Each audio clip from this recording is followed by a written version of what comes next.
All right, welcome everyone to my live stream. This is a discussion stream between some of the regular commenters of the Atheist Experience channel.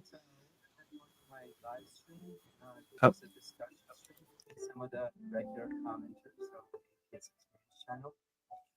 And so I thought it'd be interesting for us to have a live stream where we get together and talk about the different troll comments. This is the second one of these, and we will try to have these on Saturdays at 8 p.m. There's like a weird echo. And we will try to have these on Saturdays at 8 p.m. It's like a weird echo. Is this just me or hey Jeebus? I can hang on a sec. Okay, yeah, I'm here. I can actually hear. I can hear. I can hear somebody else, but it's you. I can hear you. Like a playback. Yeah, this is definitely a playback. Yeah. Oh, a technical problem here. Let me try this. Technical problem here. Is this any better or? Let's see. No, there's still kind of weird echo. I'm not sure what's going on. I think it might be. Let's see. No, there's still kind of weird echo. I'm not sure what's going on. I think it might be. I think it might be a problem with the StreamYard. Why don't we leave the studio and come back? Okay. Let's try that. Why don't we leave the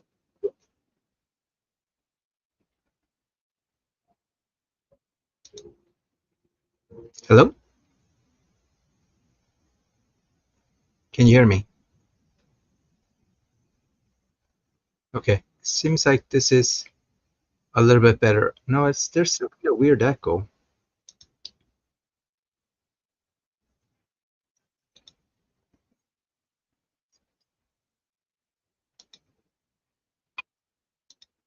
Hello?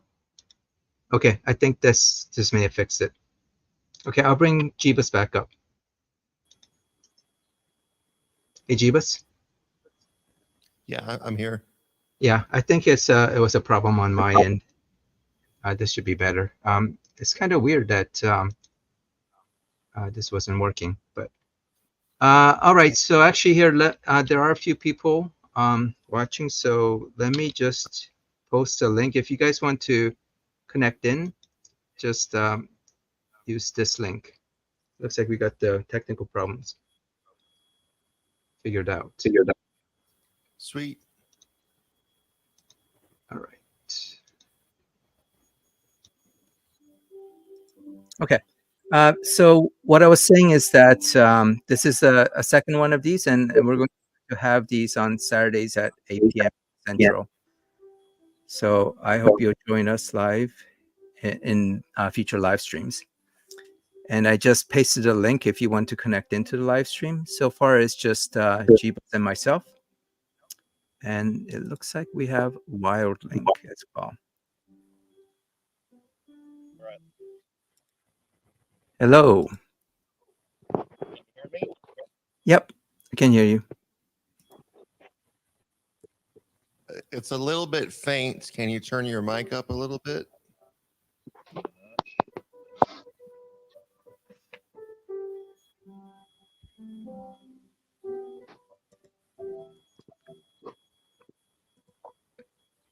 Can you try talking?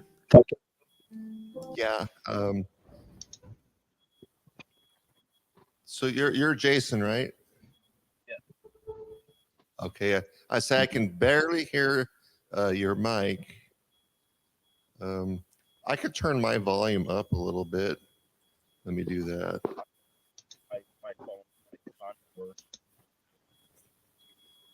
Okay, I hear you better now. I just turned my volume up. Hey, Jason. It's still very low. Yeah. it's louder, but it's still I can't really understand what you're saying.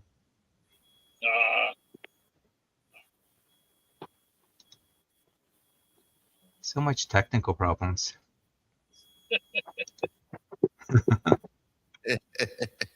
Well, it's free. Yeah, yeah. All right, let's try this. You know How's this? Yeah, a little bit better. Okay. I am going to roll.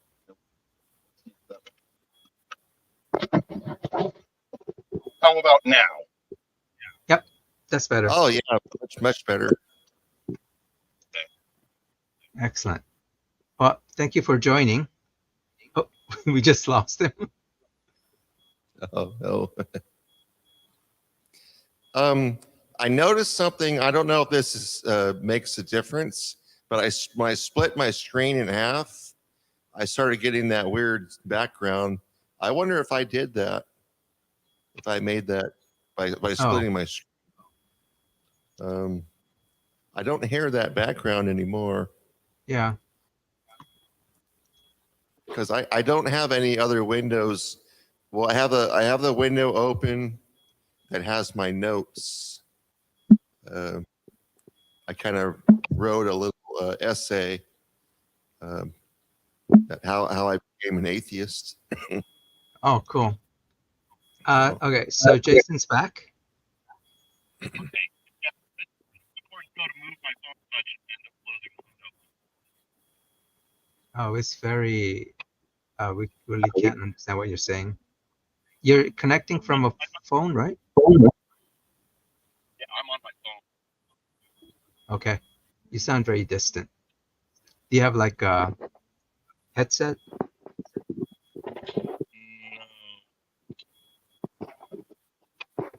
Okay. We hear like a lot of background noise, but it's hard to hear your voice. Thumbs up.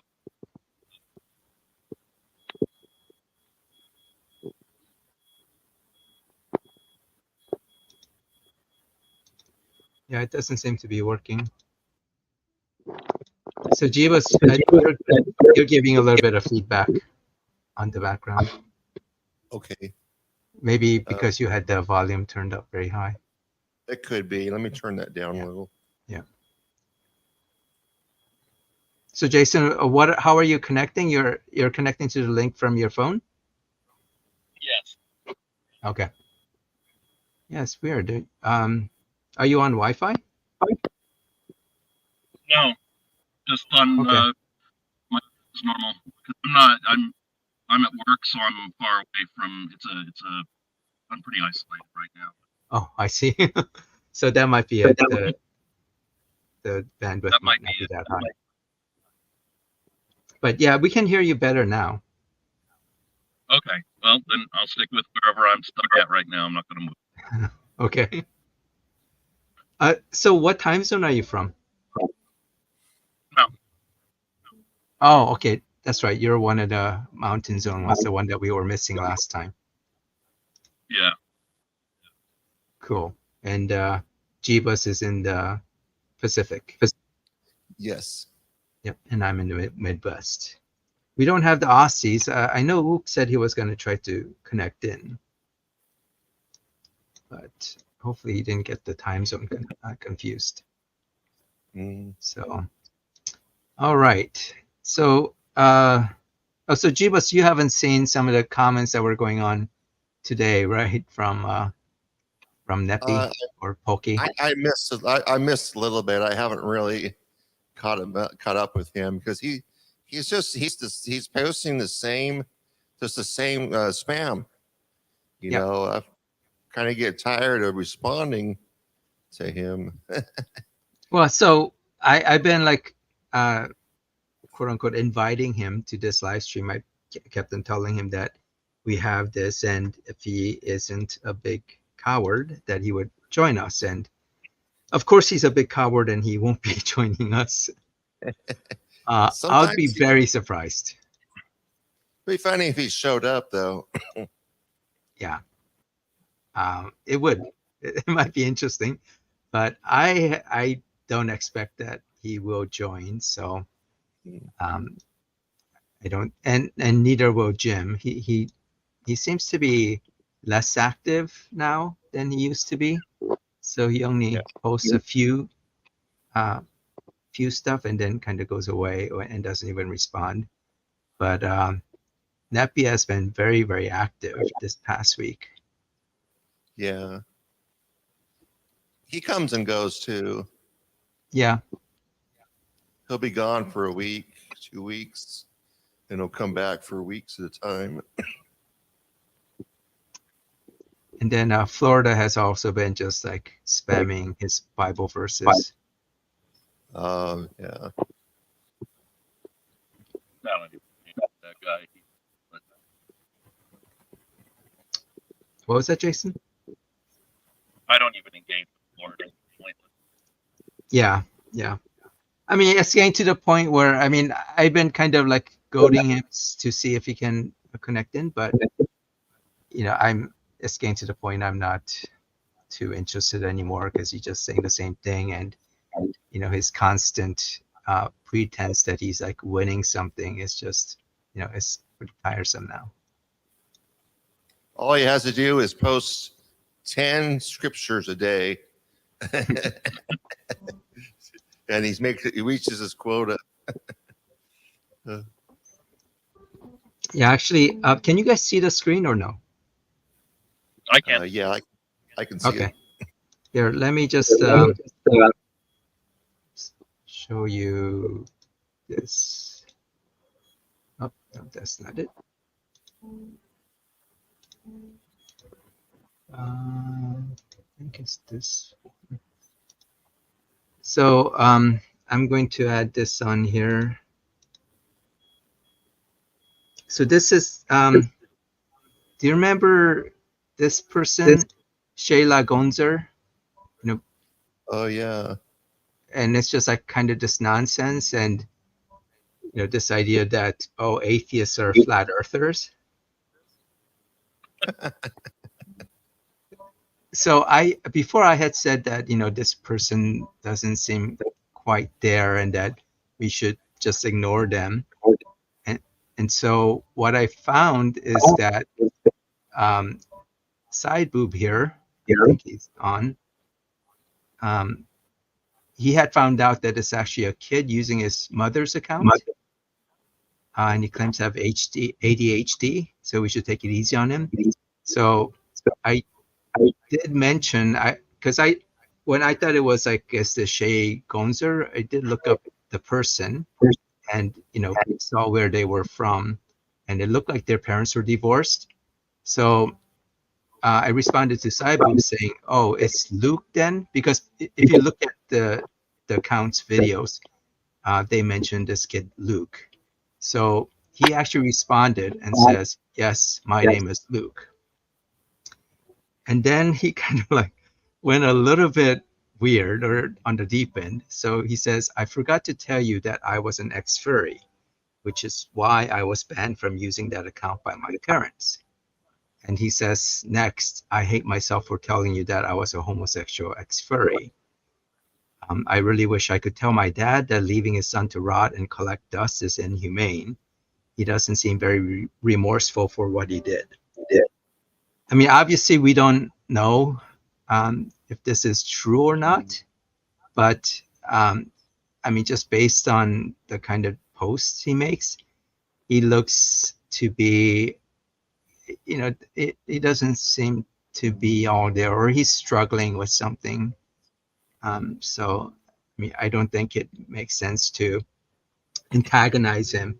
It's probably best just to ignore him. So this was a kind of interesting development during the day. I don't know if Apathetic Fish, did you want to get on the stream on the stage with us or not? I think before you said you didn't want to be on. But anyway. Okay, so what we were going to do for this session, and I was hoping there was going to be more people, but I think each of us was going to talk about sort of our atheist journey, how we came to be an atheist, and some of our background. So it sounds like, Jeebus, you have something ready to go. So Yeah. if you want, you can go ahead. Okay. So my journey to atheism. So I am actually the same age as Matt Dillahunty. That kind of give you an idea of what I've done so far. I was raised Catholic. When I was a teenager, I had a friend that was a Jehovah's Witness, and kind of hung out together, and we started talking a lot about religion, about each of our religions, and I actually became a Jehovah's Witness in secret as a teenager. It was very easy to influence me. So to me, it sounded like they were the true religion, and we were convinced that the world was going to end. And this was in 1980, something that, yeah, somewhere around there, 79, 80. So it's funny how every generation has this now, where the world's going to end. So anyway, when I turned 21, I married a Mormon girl.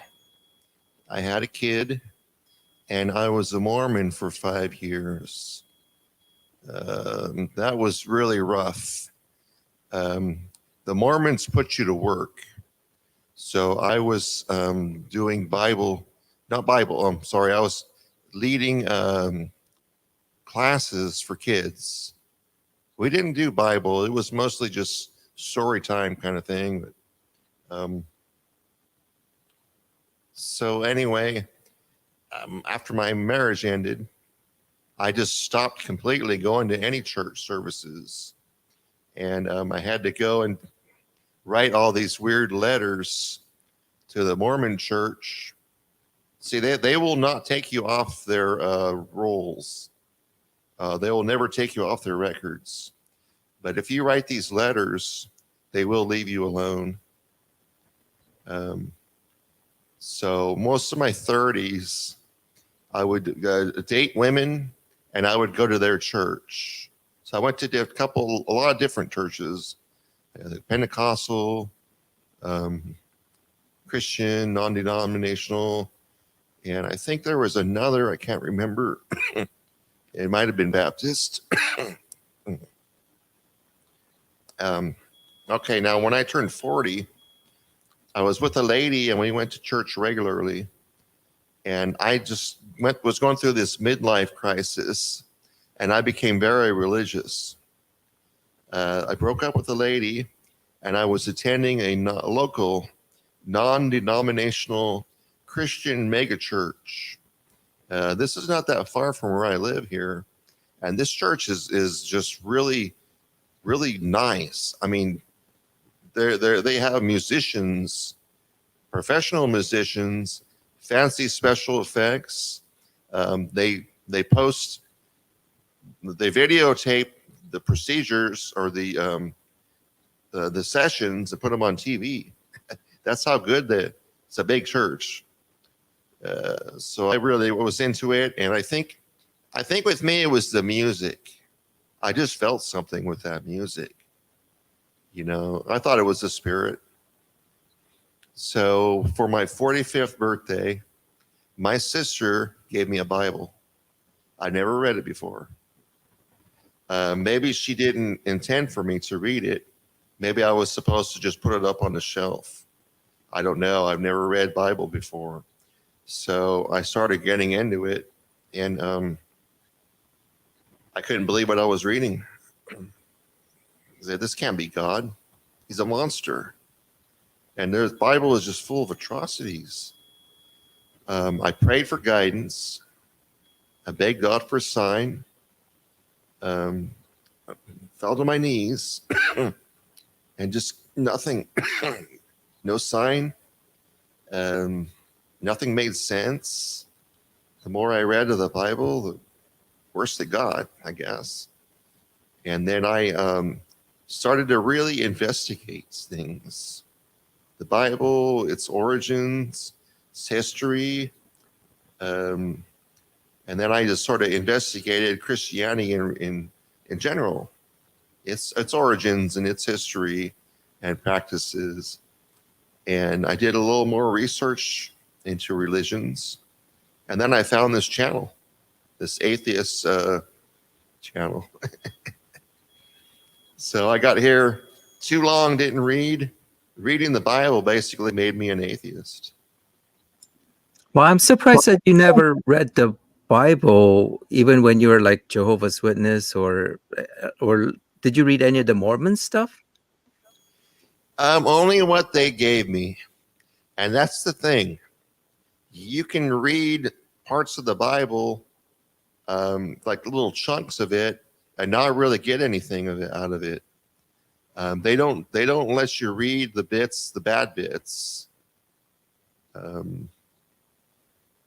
unless they have. Well, I had no idea about Lot and his daughters, for instance. Never ever read about that in church. Now the Jehovah's Witnesses, they had a lot of passages in the Bible that was against the Catholic Church, or they would kind of use those scriptures to say, well, this isn't right because God is saying, or Jesus is saying, God and the Father are one, but then he's praying to himself. I don't know, though. They were very convincing, So the Bible, you can basically use the Bible to mean anything. You just have to find a passage that contradicts someone else's passage. Or you can do as Libby does and give it a different meaning. Yeah. Or deny it. She's gotten to where she just flat out denies whatever she doesn't like. Well, she's just a kind of one note thing where she's constantly just giving the John 3:16. Yeah. Hey, y'all. Hey, John. Hey, thanks for joining. No, thanks for letting me show up. How y'all doing? Not too bad. Not too bad. I was wondering how many people were going to show up, so I'm glad you guys did show up. Well, I'm not gonna say that this is the most exciting thing that I do on a Friday night, but at this stage in my life, it's definitely in the top 5. Wait, it's Friday night? This is Saturday night. No, see, I don't even know what day it is anymore. Good grief. Nice. Oh. So I've been fighting a cold or something for a few days, so I'm just out of it. All right. So, Jason, I don't know, did you want to go next in terms of giving your atheist journey? Sure. I was born into a Lutheran family, mildly religious about it. My parents weren't pushing it, but my grandmother and my grandfather were on my dad's side, were very active in the church. So I didn't question it. I was raised in it, so it's what you do. You believe in God, and I go to Sunday school and I learn all this stuff. And my grandmother has all sorts of things around her house, and I'm going over to her house every weekend so that my brother and I can attend Sunday school, and eventually we start going through confirmation and communion and all these things. And around the age of 14, I remember I started questioning it. Like, it was like reason and critical thought were pounding away at the back of my head going, that this isn't adding up. And I kind of felt like it wasn't adding up. There was something that didn't match what I was being told. So that was I you're pretty young then. You said 14, right? Here's the problem though. I had been attending the Sunday school, and the pastor of my church was a really great guy. And to this day, he's long since passed, but I really liked that guy. He was one of my favorite people in the entire world. My parents have this story of me at about age 6 or 7, and they invited her to the house to have dinner with us. And at some point, I snuck into my dad's room and found his Playboys, and I brought one out to show my pastor. But he Wow. didn't need to see that, I'm sure. But he was bud. He was my bro. Hey, Pastor Bob, look what this is. I wanted to show him that sort of stuff. The same pastor is also the one who married my first wife and I, and who baptized my first 2 kids. But I'll get into the story of how that all occurred. I have 3 adult children now. At 14, it just seemed like it wasn't reasonable. I didn't have a good justifiable reason, and so I don't want to say I was strictly an atheist at that point. I may have been more able to be called an agnostic theist, but I certainly was not a true believer at that point. Prior to that, I had plenty of the feelings of euphoria that people often associate with being filled with the Holy Spirit, especially after being around my grandparents. And one of the things I realized was that I could induce this same feeling, the same euphoric feeling, by just altering the way I was thinking, like analyzing the things that I loved, the things that I enjoyed, the things that I found beauty in, that I could be moved by particular pieces of music or art, because we've got an artistic background. My great-grandfather was in the Smithsonian. He has some art in there.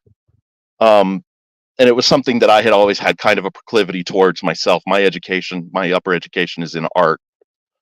I could duplicate that same feeling. And if I'm duplicating it in a non-religious context, is the Holy Spirit coming in and filling my body, or am I doing something to mentally stimulate that reaction? And I got more and more skeptical as the years went on.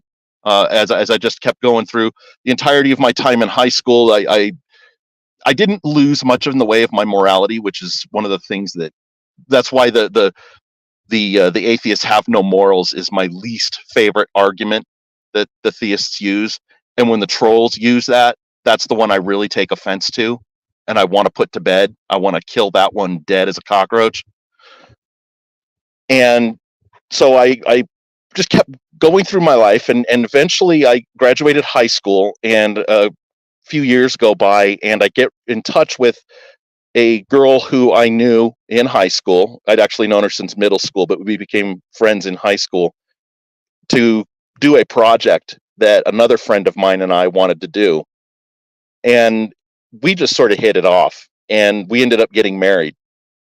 And so we got married at the same church by the same pastor who married my parents and who baptized me and my brother. I remember going in, and it felt that was the first time in that church since I was probably about 16 years old. Eventually my grandparents got old enough to where they weren't able to request that I come over every weekend. I had, grown up and gotten a job, and I was doing my own thing. But I went back to the church, and I can remember being in there with him during the preliminaries, where he was talking about, what was going to be needed, and seeing if we were ready for it. And he finally agreed to do it. And so we got married in the church. Her parents, or her family, were kind of, they weren't super active, but I would say moderately Presbyterian. But they were still religious. Her grandmother came all the way out from Lower Texas. So there was still this religious bend into it, even if I wasn't into it, if I wasn't leaning in, even if it wasn't something I was absolutely 100% out of completely. I still bought into some woo. My now ex-wife believed that she had practiced witchcraft when she was in high school, that she knew white and black magic. And so we, you know, we weren't out of the mire yet. At least I wasn't. Well, why did she think that? Because she claimed that she'd had experiences and that she had performed spells. We firmly believed that when we were holding hands that we could like imprint ideas or like notions in each other's heads. Star Trek: The Next Generation was going in full swing by this point, and so the character of Deanna Troi was something that my ex-wife, had kind of glommed onto, that she was an empath and that she could get these sort of sensations and feelings and imprints from people. It's just like cold reading. It's the same fucking thing. And I can see that obviously now, but from the hindsight, from back then, what I was seeing was, wow, she has this ability, and that we could hold hands and we're so in love, and we can hold hands and we can get these ideas across to each other. We can feel what each other's feeling and all this stuff. And it's a lot of it's intuitiveness, but we didn't know that at the time. We thought it was some woo. So you bought into it with her? We bought into it. I wasn't even fully out of what I would call a proper atheist at that point, even though I was still not actively believing in a God, and I did not live as though there was a God. I had read the Bible. I've read the Bible like twice in my entire life. But when I was younger, it was when I was a kid, I just accepted it as, this is what it says. This is the truth. I didn't think about what was in it. So, you grow up in that kind of an environment, and you're going to believe it. You're going to buy into it. Why would all these people in my life, why would this pastor, who's one of the best people I've ever known in my life, why would my parents and my grandparents, why would they all lie to me? They would tell me the truth, especially my dad, who taught me how to think critically. He was the one who impressed upon me the most about how to stop and think, because he was a police detective. So there was, it's something that there was a conflict there. And now, these days, I can see the conflict. He's been brainwashed by Fox News and Rush Limbaugh. He's a hard right MAGA head. We clash all the time on things, but especially religion. I've stopped engaging him just because it's pointless. And he's got a couple of years left on this planet, I think. I'm not in the mood to ruin his last couple of years fighting with him anymore. I'm not doing it. So I had this. I wasn't ready to let go of the fantasy, the mysticism, and the woo. We got married, and we had our first kid within a year. He got baptized by the same pastor. We had our second kid in the late 90s, closer to the mid 90s now that I think about it. She got baptized by the same pastor. And then our last one was born in 2000. And we didn't baptize him. And it just was never like a priority. And by that point, my marriage was already in trouble.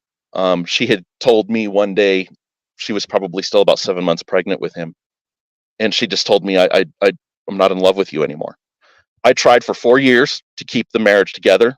I busted my ass to try and do things for her and show her that I still thought it was worth keeping. And it seemed like she was just perpetually getting angry and upset.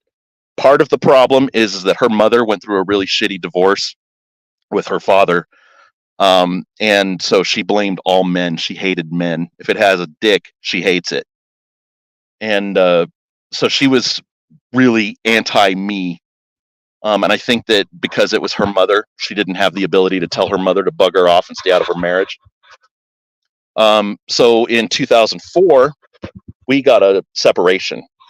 I ended up moving out to California to stay with a friend who had offered me a place to stay in exchange for some housework in his massive fucking house. so I moved out there. Now this was post September 11th. We were red hot in the middle of a George H.W. Bush presidency. The whole Gulf War thing.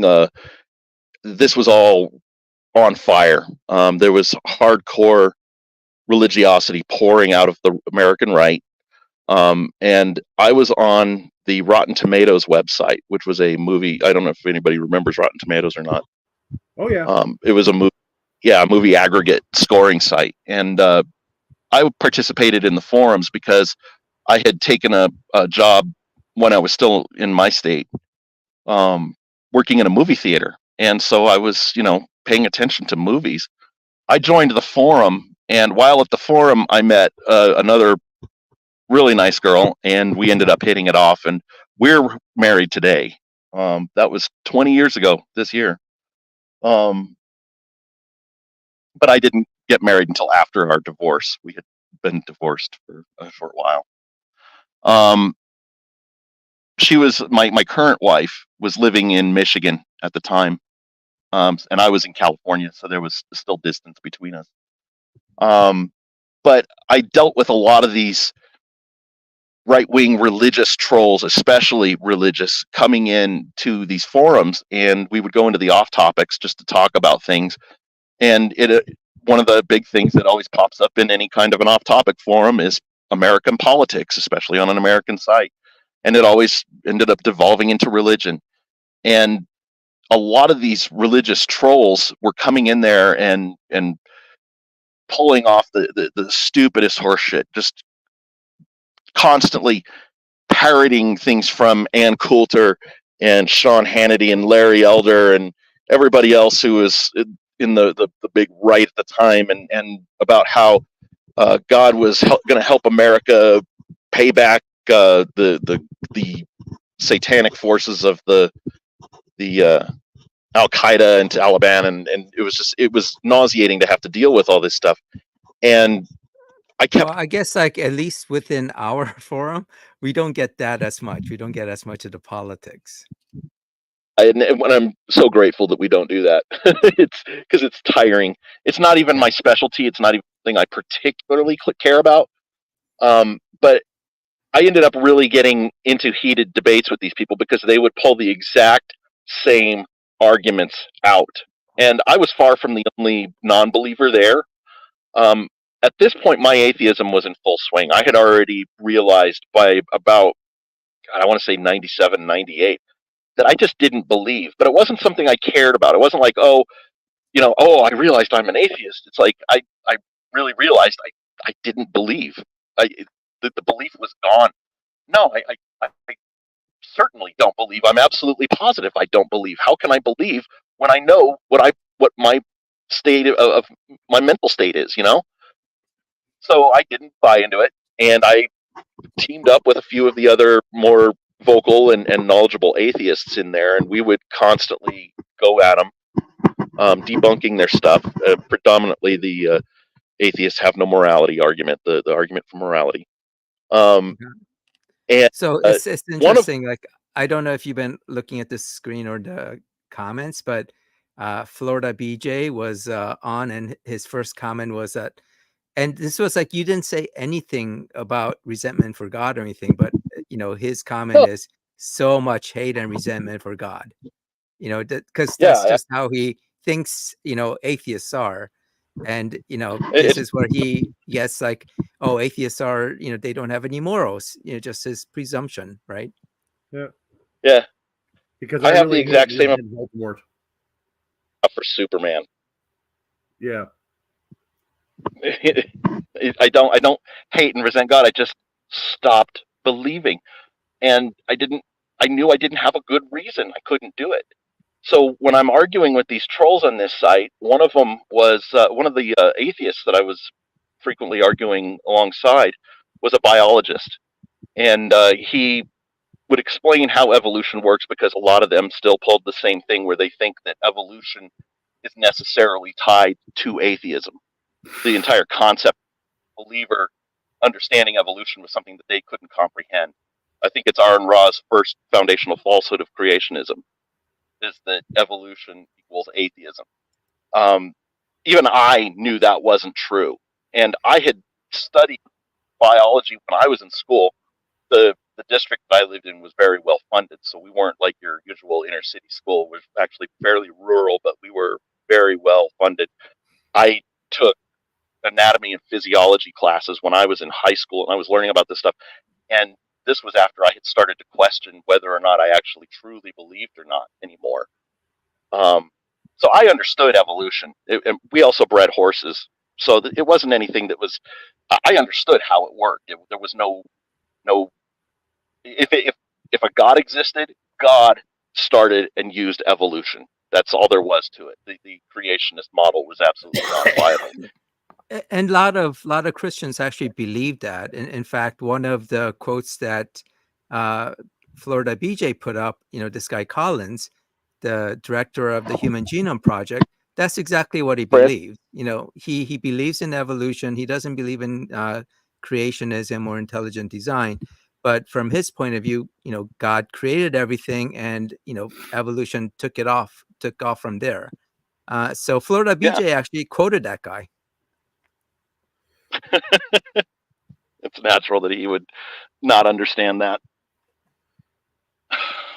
So eventually it got to the point where I was spending a lot of time conflicting with believers who were especially egregious. I wasn't trying to deconvert anyone. It was just I was more defending myself from their uneducated attacks on me. Their ad hominems. And so I don't remember exactly how I found the Atheist Experience. That had to have been about maybe 2010, the first time I actually saw it. Yeah, that sounds about right. I was already back from California at that point, and I just sort of stuck around and started playing. And it was amazing to me how often these callers would call in with the same tired arguments that I have been debunking by that point already for a little over a decade. And I'm just still sticking around and doing it. These days, mostly, I'm just coming in for the handful of trolls. I like picking on James Powers, the liar Powers. He's one of my favorite ones, but my absolute favorite is Chris Massey. I love that guy. I've got such a little file poured up from him. Isms. Yeah. So Powers is Neppy, right? Or I call him Pokey. It was what? But James Powers. James Neppy, Powers. yeah. That's Neppy. Yeah. So what did you think when you found out what his quote unquote background was? Not the least bit surprised. I remember seeing Dr. James a bunch of videos back in 2008, 2009 on like the Armored Skeptic and a bunch of other places before I'd even found the Atheist Experience. And there was this account, Dr. James Powers, and he had the little golden cross in his avatar, and he was always posting the same horseshit he is now. And we would correct him in those little videos, and he doesn't care. His straw man has been built. He's going to use it. He's going to get every inch he can get out of that thing. Why give up? Why bother learning? Yeah, and the funny thing is, these guys, both him and Florida and all those other guys, they obviously don't understand the science, but when anyone kind of corrects them, they aren't even trying to listen. They've already made up their mind that they already know the science, that they can dismiss all that mountain of research because somehow they know better than all the other scientists. And so they just dismiss it and say, and won't hear anything, right? I've cited dozens of papers to different trolls about evolution. They don't even have the capability to read it, let alone understand it. So, I mean, these guys can't even learn the science. There is a quote from Upton Sinclair. It is difficult to get a man to understand something when his salary depends on his not understanding it. But it's not just their salary; it's their entire worldview.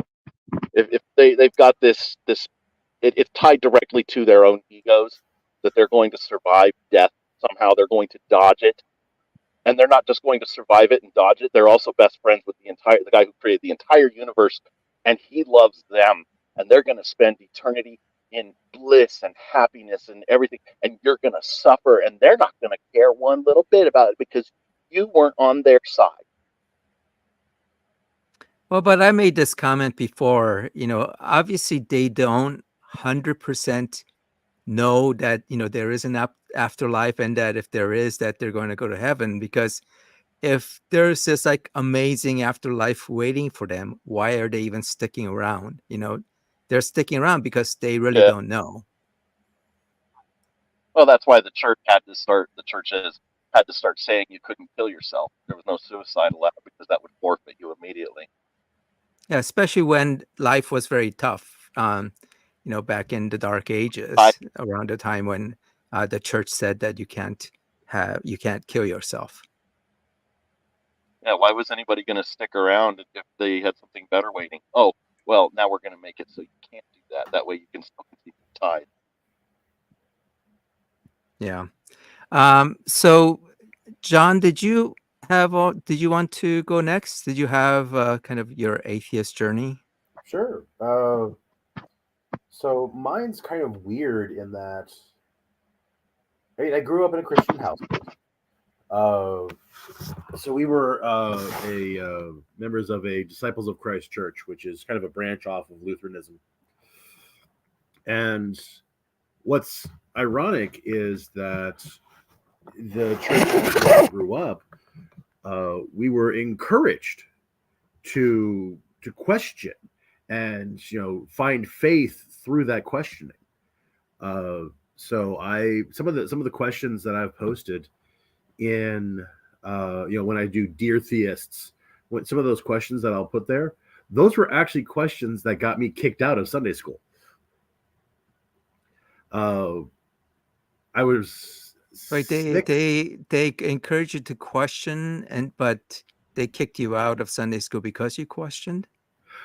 So the Sunday school teachers weren't always sure what to do with me.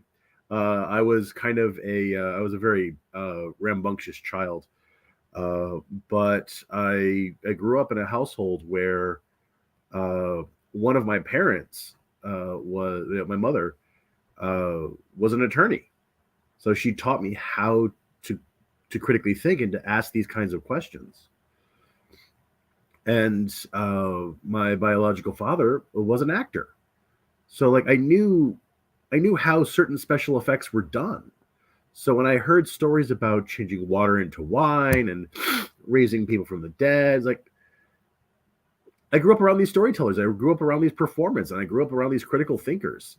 And even from a young age, like I would see the stories in the Bible and think, oh, that's just like our friend Bill. That's just like our friend, Fran, or that's, like I heard the stories in the Bible and I kept thinking, I know how these things are done. So I believed, but I always felt like my belief wasn't as strong as some of the other people, like the other kids in my Sunday school class or the people at my church. Like I always kept asking these questions and just never got really great answers. And eventually I was just told, well, pray to God and God will tell you the answer. Well, I prayed and I prayed and I prayed and I prayed and prayed for years and years and just never got the answers. And again, it's sort of an irony that because I grew up in an area that has so many different Christian churches in it, Lutheran, Unitarian.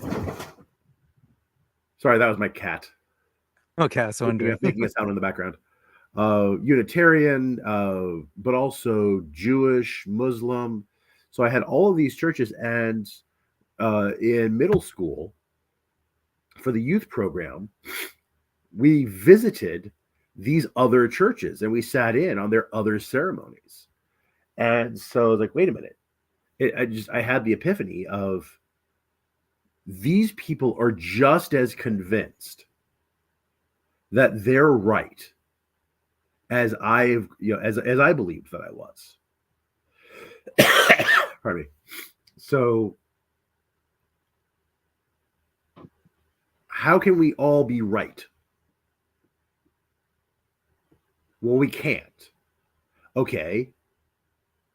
So that's when I started asking, so what evidence is there that I'm right and they're wrong? And at that point, I was in high school, and I'd never read the Book of Job. And for an English class, we had gone over the Book of Job. I forget why. I mean, I was in a public school, but I don't remember why we were going over the Book of Job. I just remembered, but I remember I'd never gone over that book before. And as I expressed last time, I was so angry that at the character. Like, wait a minute. You told me this is supposed to be the word of God. And if we follow the rules, everything's going to be fine. Except it won't. Because on a dare, on a bet, the rules can just change. So I could never find evidence that one faith was better than another. And the God that I had been raised to believe in clearly had no standards. And so that's when that English class is when I stopped believing. And I still hung around for a while because here was this group of people that I knew every week, and they knew me and I knew them. And so there was this community that I was a part of. And then, pardon me. Sorry, stupid cold. And then I realized, it's like, okay, if all I'm doing is going for the community, well, first of all, I'm not spending time with all of these people. I'm really only spending time with, the friends I grew up with, a few others. So I can just hang out with them outside of church. There's nothing stopping me from seeing them multiple days of, any other day of the week. So I started doing that. And I realized that there was just no need to go to this place that I didn't believe in anymore. And that's kind of a gross oversimplification of some of the steps involved. But yeah, just being a small kid and just saying, okay, Adam and Eve are the first man and the first woman. All right, cool, fine. My brain could wrap around that for some reason. They had 2 kids, both boys. Cain kills Abel.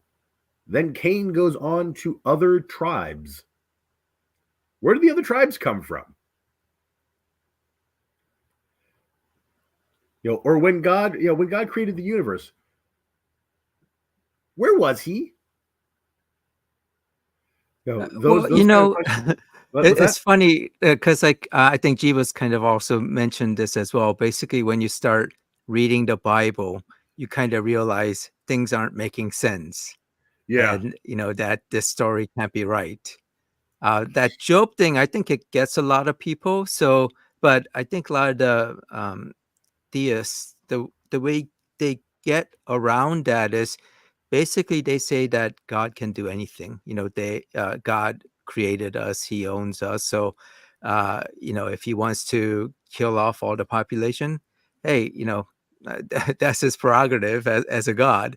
So, I was particularly kind of astounded when Nepi posted that comment about, how we shouldn't, the way we're questioning God is wrong because we should be basically, asking or thanking God for not killing us in our sleep.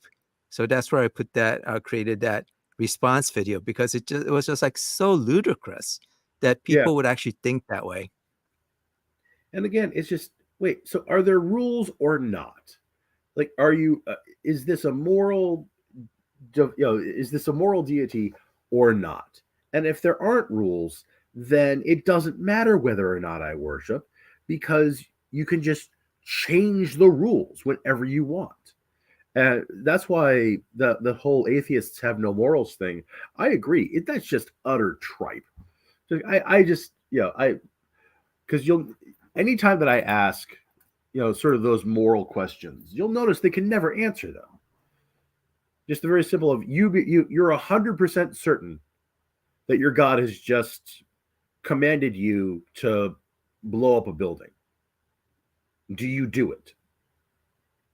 And they can never answer because they know that if they answer it honestly, then they have no morals, and then they don't have that, they don't have that leg to stand on against us.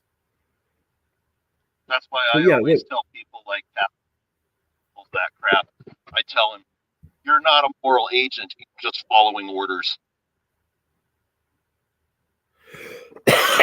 Right. Well, so I've had this kind of back and forth with Jim, because he's one of the ones that keep on talking about how he has, or theists have, an objective morality, and atheists don't have any objective morality because it's all relative, because it's not grounded on anything. And first of all, atheism is not a moral philosophy. So different atheists can have different philosophical or moral systems. And there are definitely tons of objective moral systems that do not depend on God. Right. But Jim's not going to even listen to that. It doesn't make sense for him. But the point I was trying to get him to understand is that he just claims that he has an objective morality, but he doesn't, because he can't even describe how such his moral system works. How does his moral system determine that murder is bad? How does it determine that pedophilia is bad? There's no mechanism for it. So he doesn't really have a system. And going to like what you were saying about, God being able to sort of not having a standard. I don't know if anyone's heard this, but it's called Euthyphros dilemma. And basically the question is something good because God willed it, or does God will it because it's good? So one part is basically, anything God does is moral. And that's where kind of there's that issue where you say that it's an objective standard, but it isn't, because it's subjective to the God, doing whatever they want. It's God's subjective morality.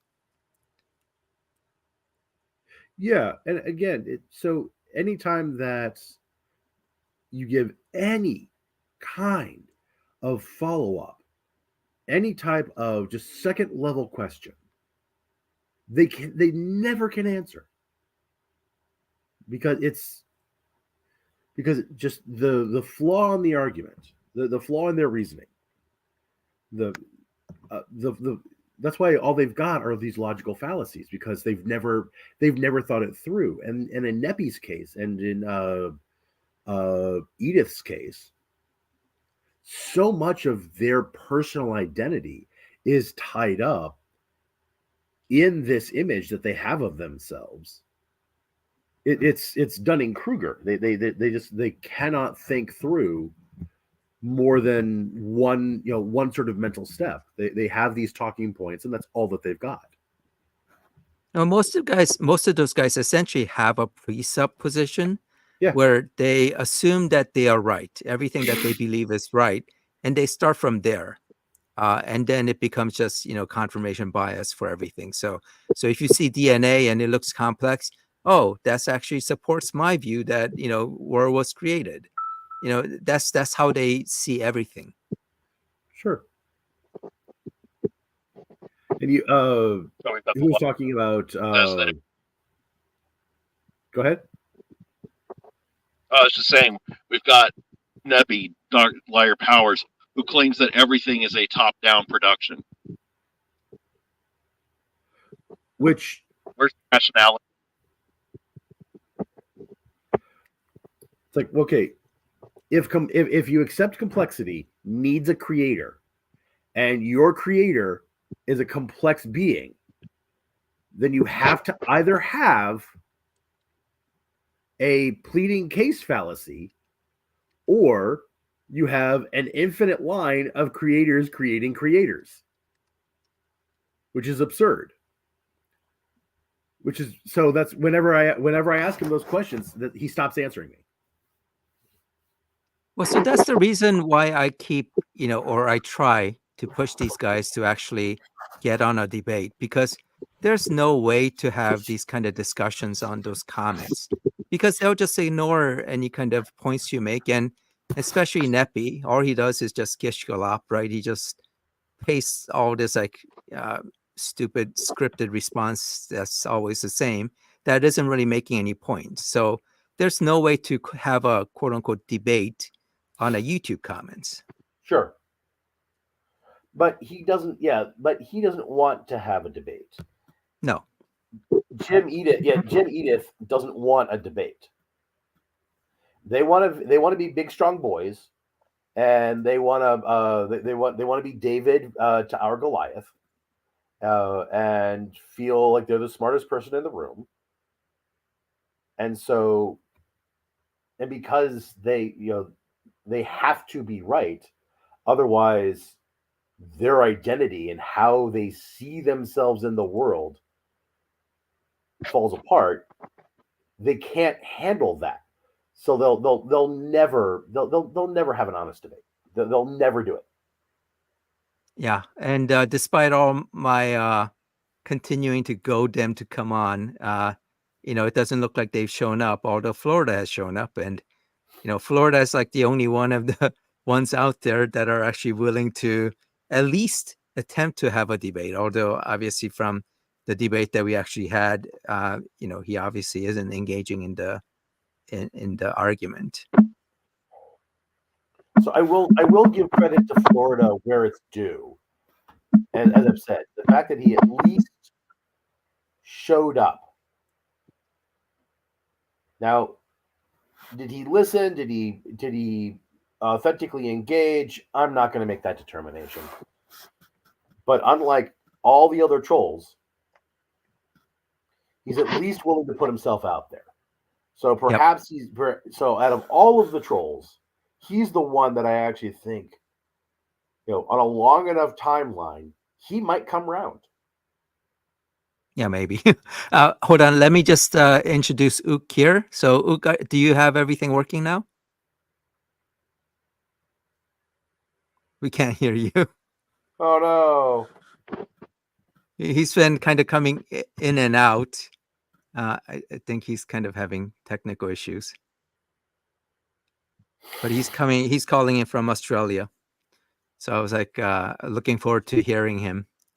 Yeah. Come on, Ook.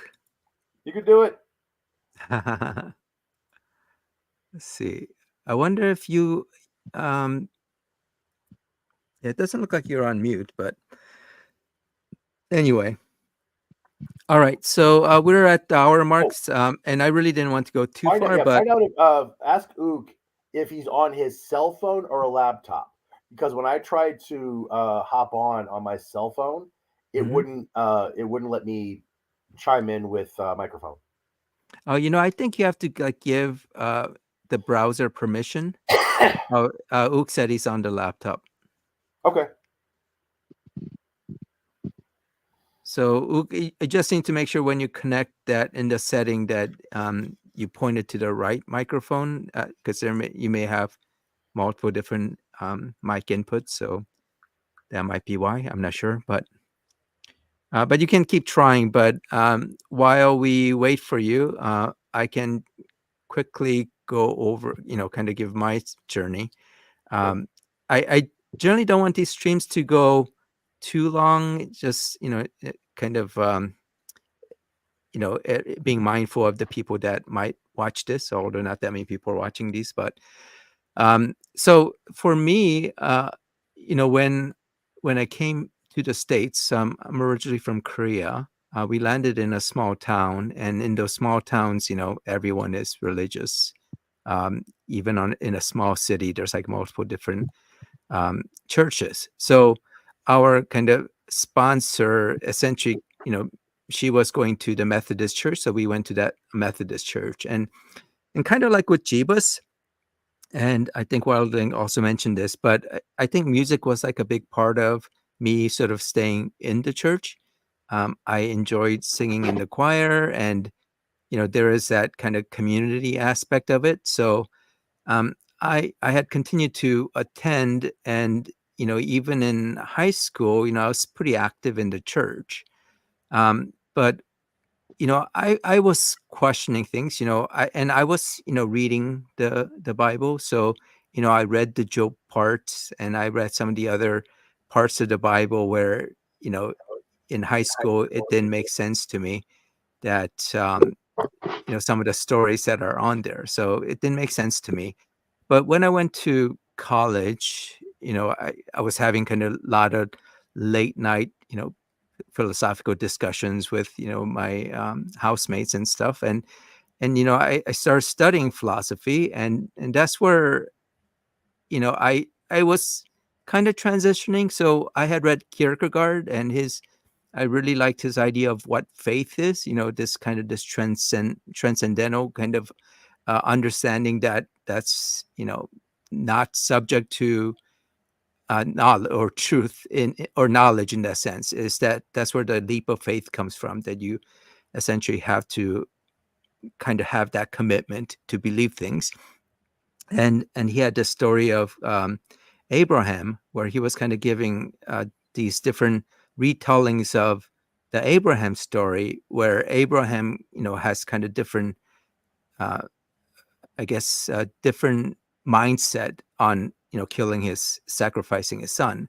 So, for example, if he just said to himself, "Oh well, God's going to rescue me. I'm sure He's not going to let this happen." He's not. He doesn't really have faith, because he's not really losing anything. And he has few of those. But just to cut it short, um, Abraham had to completely believe that his son was going to be killed. Otherwise, that sacrifice would mean nothing for him. So faith really had to come down to where you're willing to give up everything, and essentially kind of believe in God. So when I kind of read sort of the philosophical aspect of it, I was enamored of it, but eventually it just got to the point, at least for Christianity, it was just really hard for me to believe. So um, where I had landed was, kind of, because I didn't want to completely give up this idea of God. So, I consider myself a humanist, in the sense that the question of God was not the important point. It wasn't the um, it didn't really have anything, because God wasn't going to come and do anything for us or to us. So we should just, our focus should be on the kind of the human question. So I kind of put myself up down as kind of this humanist, and eventually I kind of landed on being an agnostic, because to me it didn't seem like there was absolutely positive way to disprove God. And you guys hear this a lot, in terms of proving the negative. um, but relatively recently, as I've been on the Atheist Experience and kind of listening to the various different um, arguments, and also reading all these like different trolls making these arguments, I got to the point where I felt like I can essentially say that God doesn't exist, that no God exists, and so this hard atheist position. So I even like called into the Atheist Experience and talked to J Mike about this as well. So now that's basically where I am. I mean, it was fairly kind of it took a long time to make that transition, but I, I feel comfortable that to say that there's no such thing as God. So Paul joined us. Paul, can you Oh, hear hello. us? Yeah, I can hear you. Can you hear me? Yep, we can hear you. So you're Montreal Paul. That's me, yes. Oh, hello. So I didn't join last time, but I joined this time because I'm interested in this topic. For me, it was just a long, gradual process because. Oh wait, before you start, so Yeah. Florida tried to join. I'm not sure if he's having like a technical issue, kind of like with what Ook was having. So I don't want Florida to say, oh, I tried to connect, but QC didn't let me on. That's Yeah. definitely not the case. So I just wanted to say that. But go ahead, Paul. Oh, okay. Yeah, I think I just went through a long period where because I never had really a negative experience with, I grew up Christian. I originally grew up in like the Catholic Church and so on, but I was very liberal. And I remember my parents actually took me out of Sunday school when they found that the priest was talking about hell. And so, and then I was like, and then I tended to hang out with some fairly progressive left-wing Christians and the folks who were into liberation theology and stuff like that. And there was a period where I was kind of an activist somewhat, and I thought of my faith as being part of that. What But type of activist? just about like international politics, international economics, that sort of thing, like third world debt, all those sorts of neoliberalism and uh, uh, exploitation in the international capitalist system, all those sorts of things. And so, but it just I just found that over time that it was sort of like, well, what do I really believe about this? And it took a long time, but I just sort of gradually started to I continue to sometimes go to church mainly because of I like the music and the social stuff and everything. But I found myself kind of feeling like a bit of a fraud when I was like going through the church services and stuff like that. And so, but it wasn't until I really found the atheist experience, and uh, also I have a bit of a background in philosophy in that I did an undergrad in philosophy, although I didn't go on to become an academic or anything like that. But when I started tuning into the atheist experience, and Matt Dillahunty was very good at setting out like these concepts of like, philosophical concepts, particularly related to logic and logical fallacies. And that was kind of when I reconnected with those things and started thinking even more clearly about it. And that's when I started to realize I really didn't believe it. So I was sort of like really going through the motions for a very, very long time, I would say.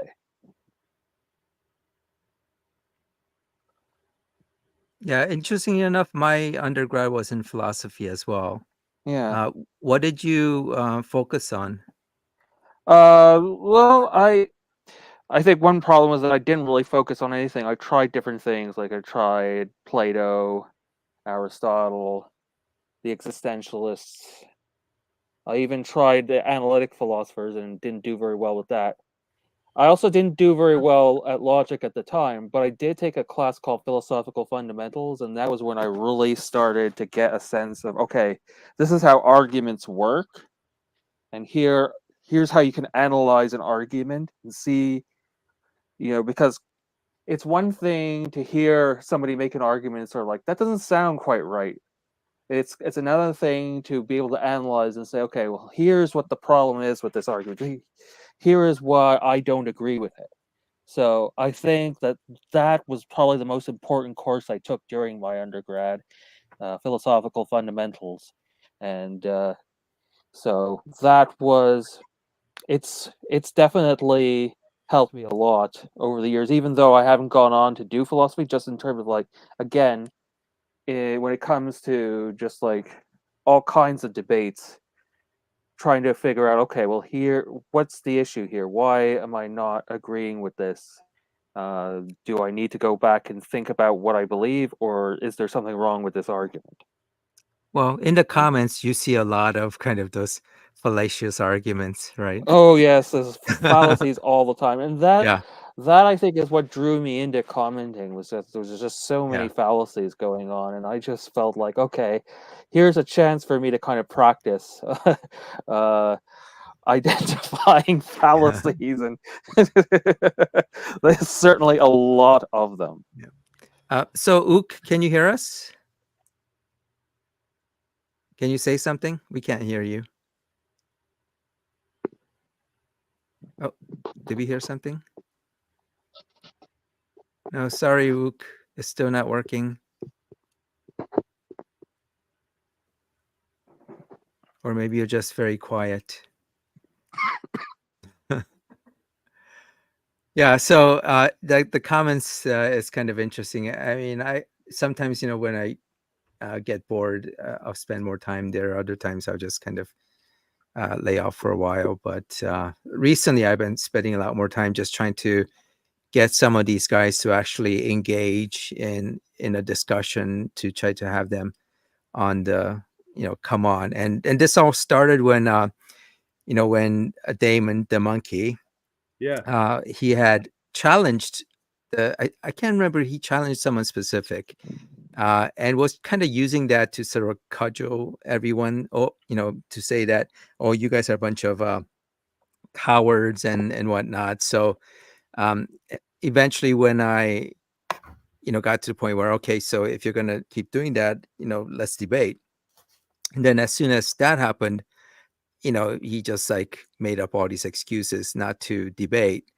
And the common theme I see, since then, with all these other trolls that pretend that they want to debate and then run away, is that they consider these comments, the YouTube comments, to be debates, and that's what they mean when they challenge you, and so that's where Neppy is, quote unquote, winning all those debates by just like posting comments and just declaring himself winner.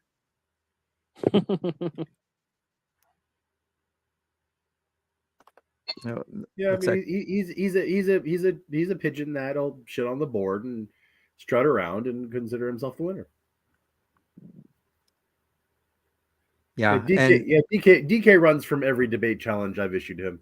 So does Neppy. So does Edith. They're not here to debate.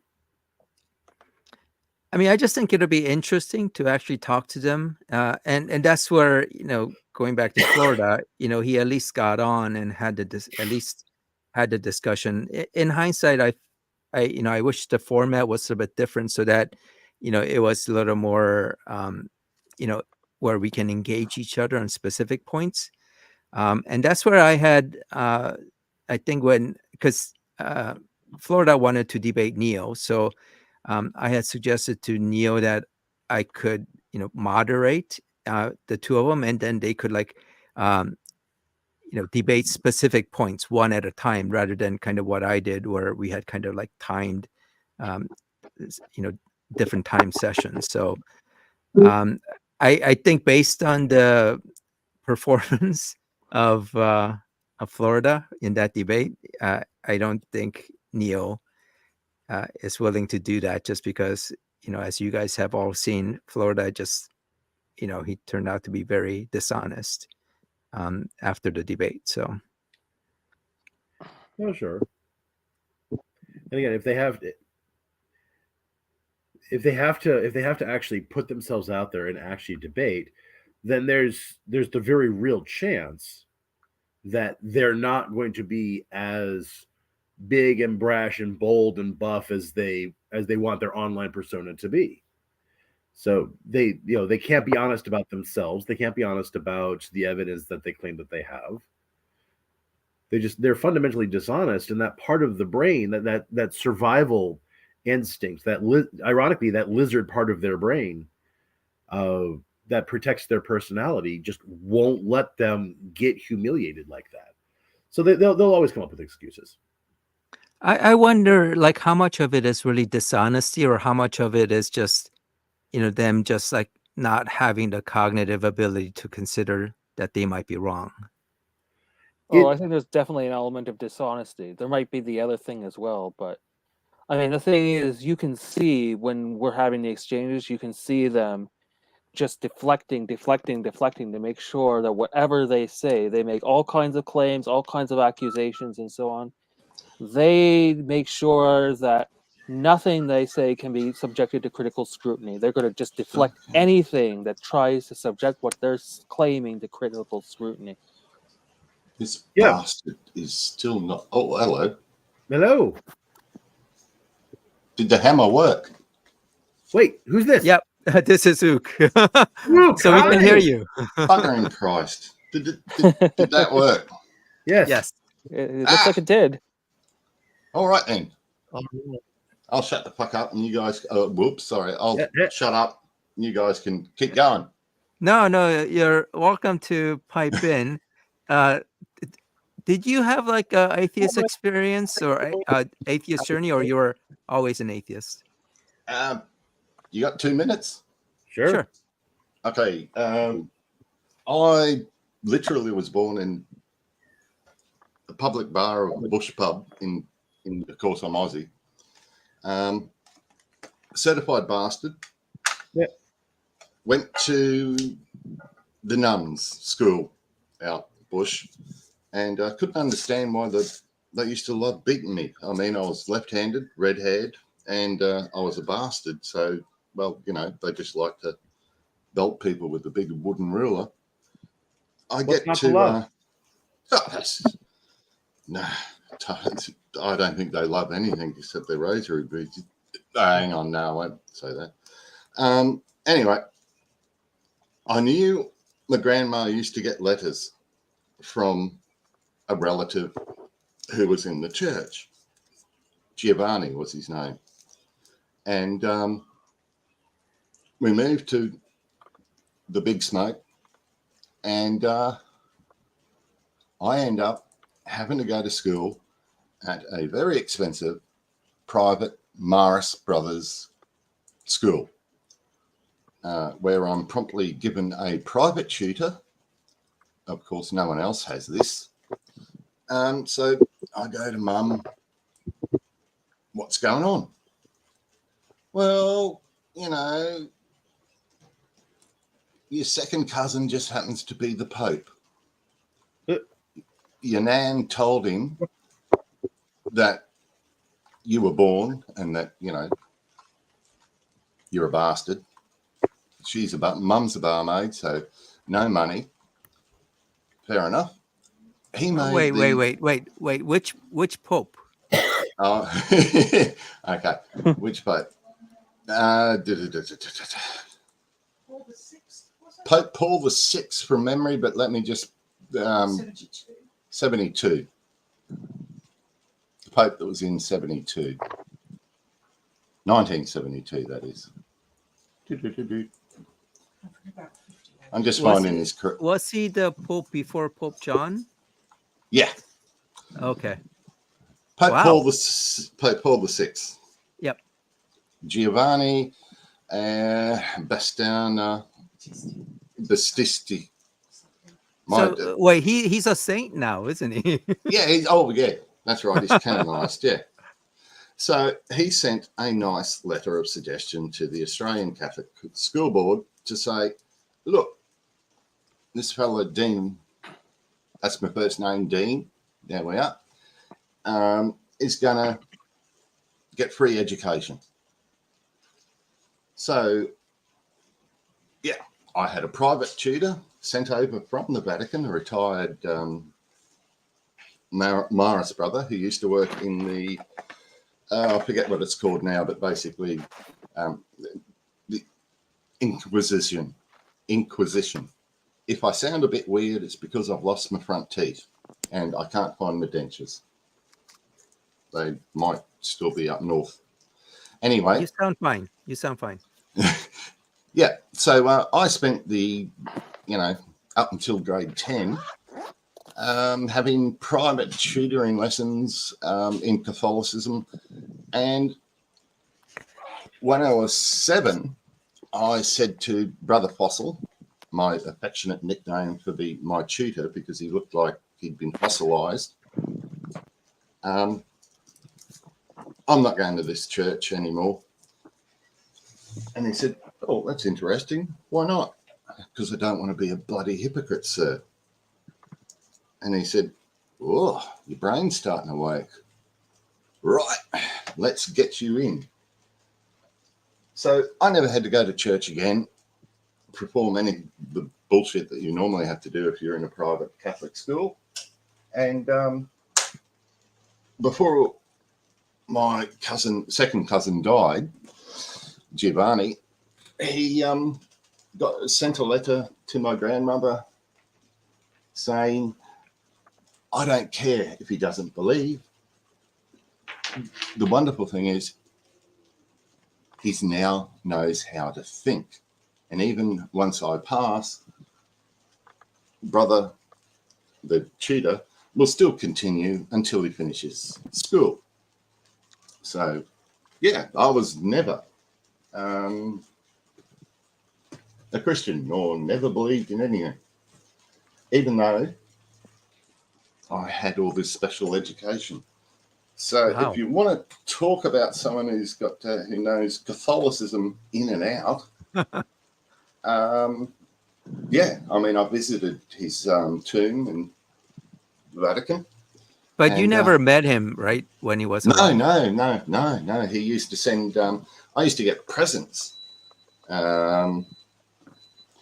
Rosary beads.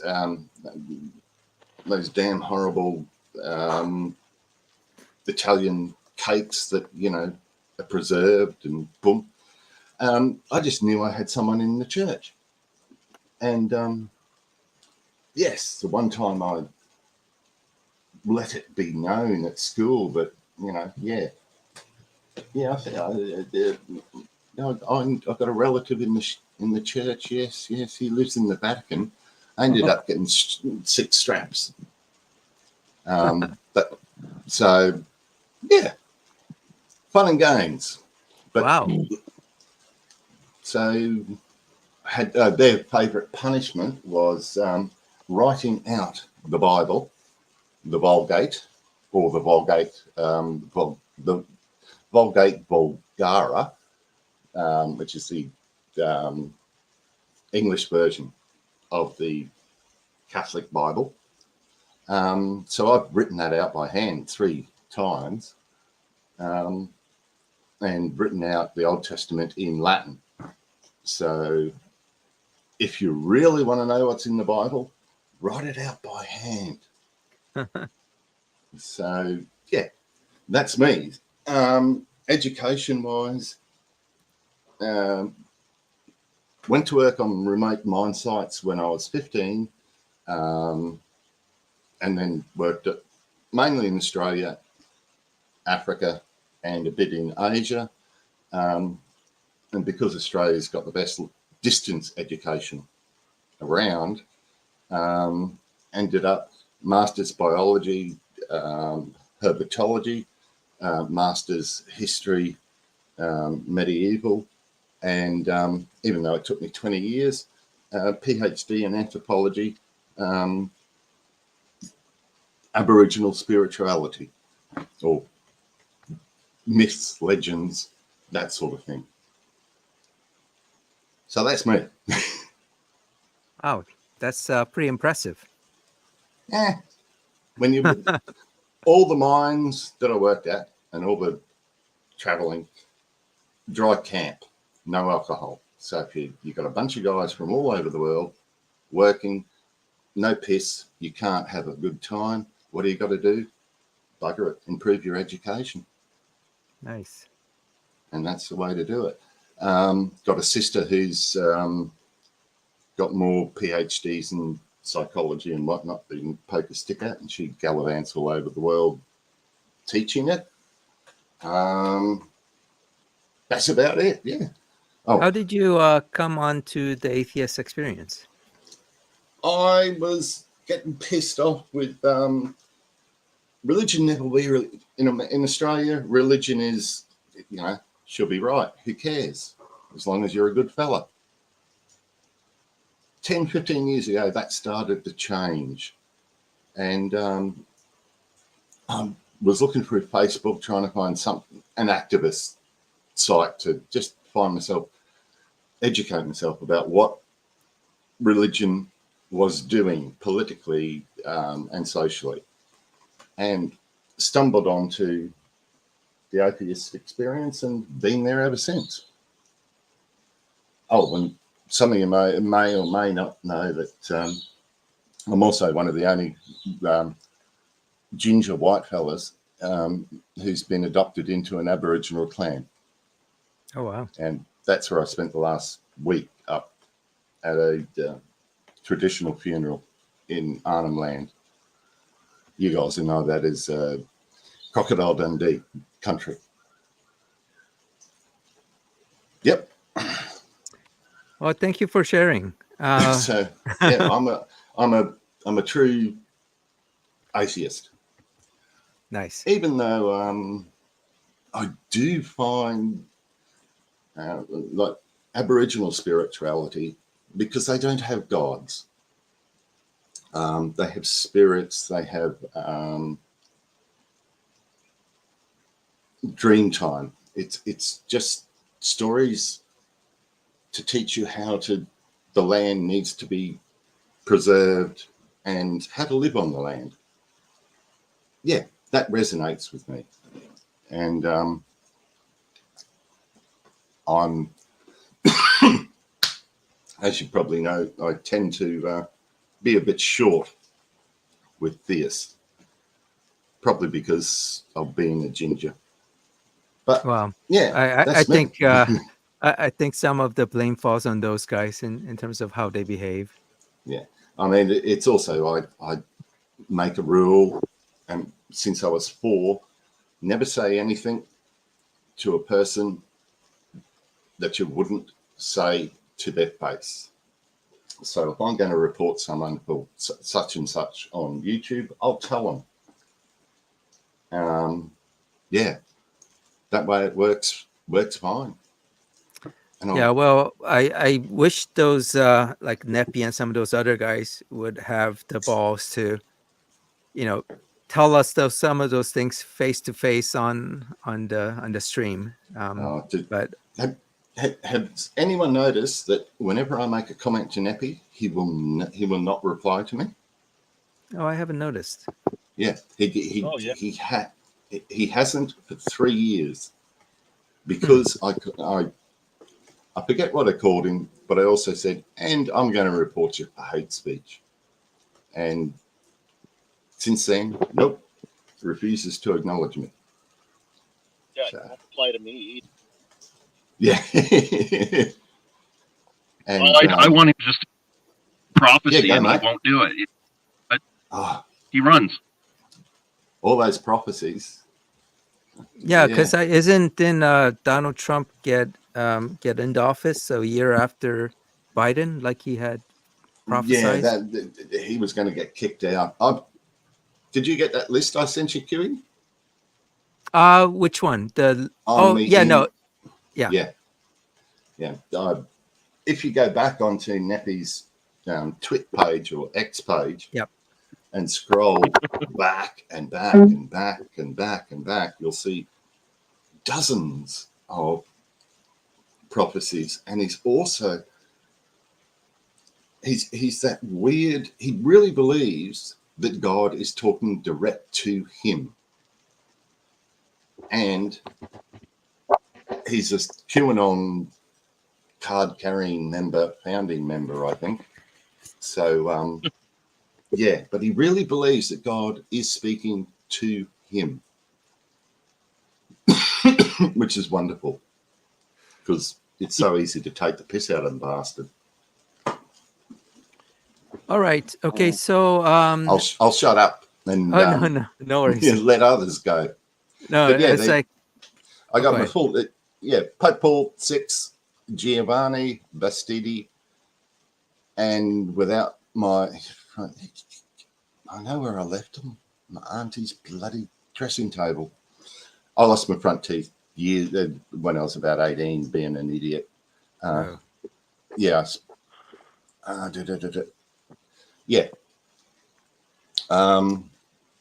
But yeah, so I visited his tomb, and it's rather funny. Yeah, so if you want an expert in Catholicism, give me a bell. I also take copious notes. So if you want to know what someone said last year or whatever, I can tell you. and screenshots, especially if they're being calling us all pedophiles. I refuse to accept that. Well, it was I'm- your information that helped me get the information on Nepi, and I did post that prophecy that you had sent me. So thanks a lot for that. I think that's been kind of helpful for all of us in dealing with Nepi. It's also been fun. All right, I'll mute myself, and you guys can keep going. Well, so I don't want these streams Yeah. to go too long, so we're kind of at the end of, I want to make it kind of hour and a half around there. Florida is actually like trying to get on, and unfortunately, I don't want to What's the spend point? well, Why? I mean, He's an idiot. wait, hold on.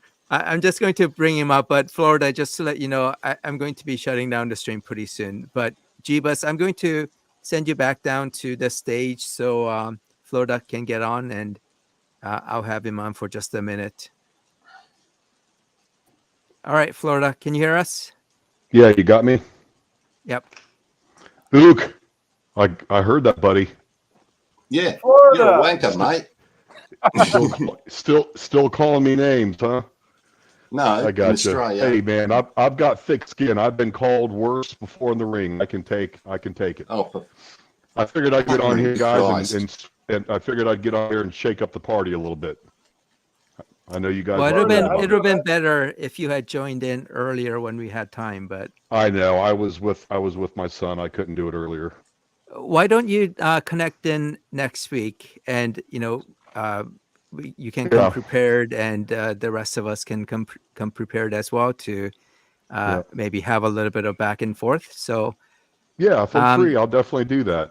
Yep. I'm not here to cause any problems or issues. I'm here to dialogue, of course. So I mean, you guys got me in person. So I mean, if you guys want to say something, I'm here in the flesh, man. Ook, I know you talk a big game on the computer, so I'm here. I mean, John, I don't know can you hear me, John? Hey, I can hear you. Can you hear me? How you doing, brother? Yeah, man, I got you. I got you. Another day in paradise. Another day in paradise, huh?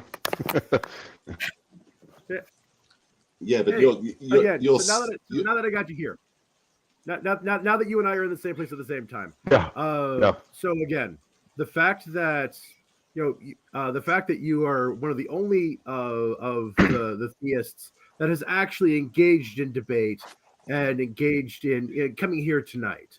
I just want to let you know that I recognize that obviously the stuff that I've said about you in the past, calling you a coward, calling you I said I was genuine when I said, hey, you know what? I retract. That's right. That. Yeah, I appreciate that. I appreciate that. Yep. No, thank you, man. Definitely, I fully accept that. Yeah, man. Listen, and I just want to tell you guys, I don't claim to know it all because I don't, man. I'm still learning, just as you guys are. I'm still doing my research. I'm still learning a lot of the technical terms, biology, and all these big fancy scientific terms and whatnot. But, at the end of the day, I just want to make this point. I mean, me personally, I find that the observable evidence is just, it's overwhelming. I mean, we could get more into this later, but I'm just saying. So let's that say we have a lot to deal with to chew on, and there's a lot of loose ends that I feel that need to be discussed. Is my point. So let's save that for next week. So thank you for getting on, and I want to thank everyone else who came on, including Jesus, Jeebus, who's back on the stage. But thanks everyone for connecting in. So I really appreciate, and I really appreciate you guys sharing your atheist journey. So I'll see you guys all next week. So I'll sign off now, and we will see everyone later. Hey, Q.